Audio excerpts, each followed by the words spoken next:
कोकणातील कुठलाही सण हा घरात, अंगणात शेण सारवल्याशिवाय पूर्ण होतच नाही. म्हणून होळीच्या आदल्या दिवशी सकाळीच अंगणात शेण सारवायला घेतलं.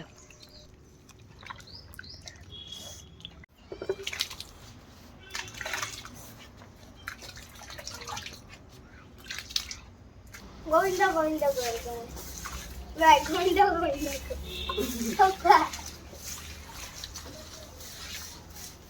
गोविंदा गोविंदा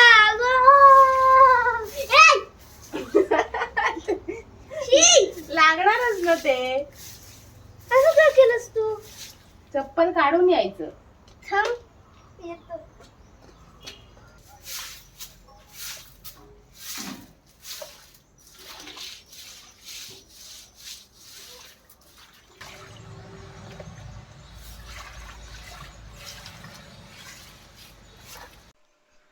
शेण सारवून झाल्यावर अंघोळ झाली. बाबांनी तोपर्यंत नैवेद्याची पानं वाढली आणि देवाला नैवेद्य दाखवला. बाहेर वाडी दाखवली आणि गाईला वेगळं पान तयार केलं.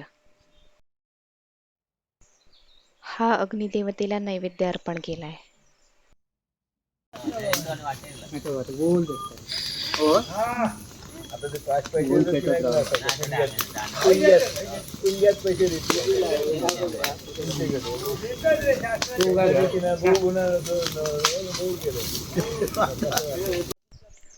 संध्याकाळी काकांनी वाड्यातल्या इतर लोकांनी होळी पेटवली.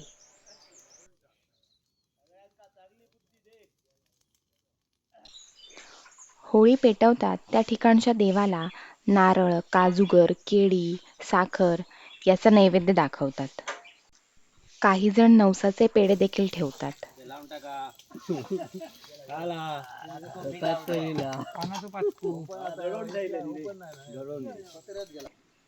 त्यानंतर खोबऱ्याचे बारीक बारीक तुकडे करून काजूगर आणि साखर असे तिन्ही प्रसाद म्हणून वाटले जातात.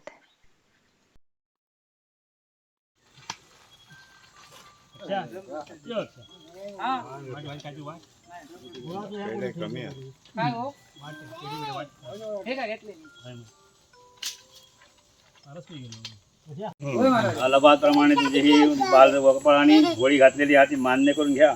ही गोळी घालत असताना कोणाकडून कळत नकळत काय चूक अपराध झाल्या त्यांना क्षमा करा. होय महाराजा. प्रत्येकाच्या मनात काय इच्छा आकांक्षा त्या पूर्ण करा. होय महाराजा. करणारा दात कसा असेल ती तुमच्या पायामुळे घाला आणि वाईट शक्ती आधी सगळी तुमच्यात आम्ही जाऊन टाकली तशीच आमच्यावर तुमची सदैव कृपा दृष्टी राहू दे तुमच्या चरणी प्रार्थना. ओम श्री होली गे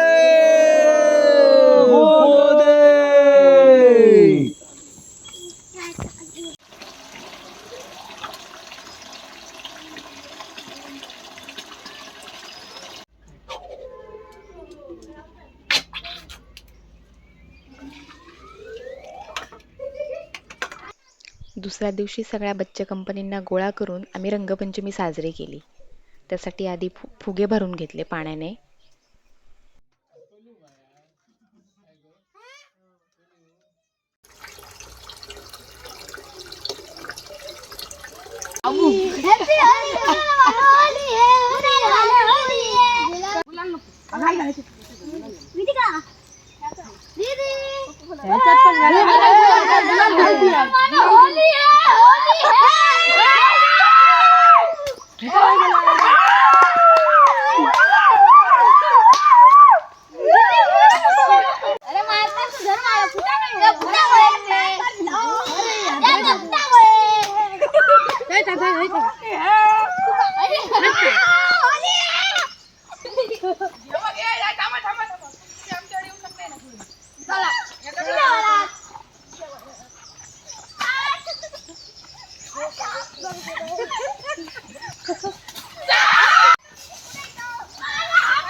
आमच्या घरी देवाचं निशाण येतं तर हे आता खवणेश्वर देवाचं निशाण आलंय.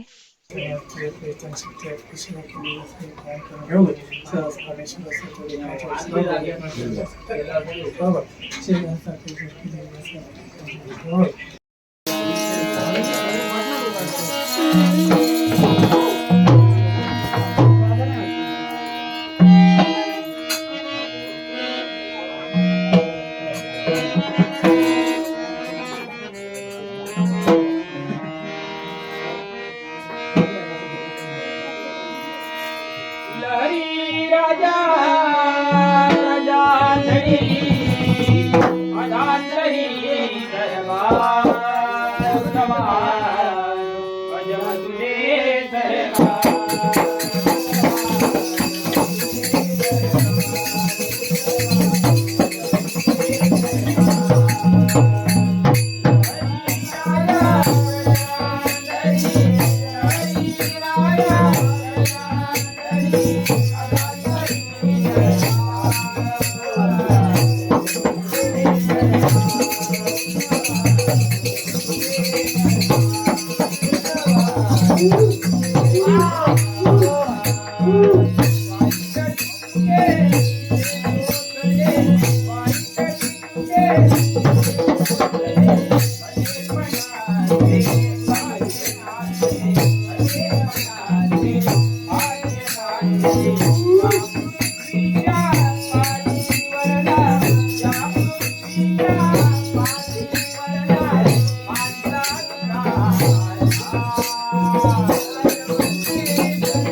सातेरी देवीचं निशाण आलं आहे. तांदूळ श्रीफळाची तळी देऊन नंतर सालाबाद प्रमाणे गाऱ्हाणं घालतात. हे जेव्हा महाराजांनी सालाबादप्रमाणे तळी ठेवलेली मान्य करून घे आणि यांच्या कुटुंबात कडी असलेली दूध खचाव आणि कुटुंबाला सुखी ठेव आणि शीत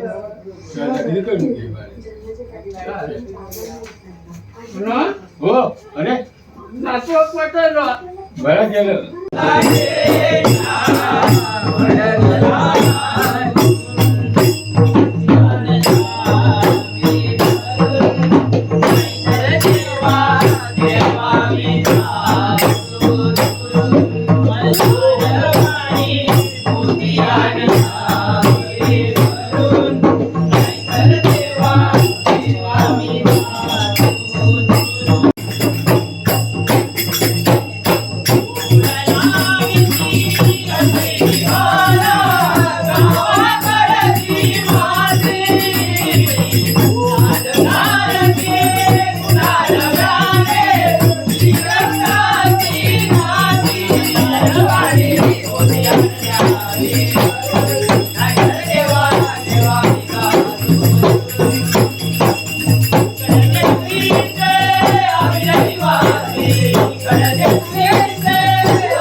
हे गाव रुंबाट आहे, म्हणजे गावातील काही क्लेश असतील, अडीअडचणी असतील, दुःख असतील तर ती गावाबाहेर जावीत यासाठी हे रुंबाट गावातून नेऊन नंतर सातेरी देवीच्या मंदिराकडे जाऊन गाऱ्हाणं घालतात.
अशा प्रकारे कोकणात जुन्या चालीरीती, प्रथा, परंपरा जोपासत अगदी जल्लोषात, आनंदात शिमगोत्सव साजरा केला जातो.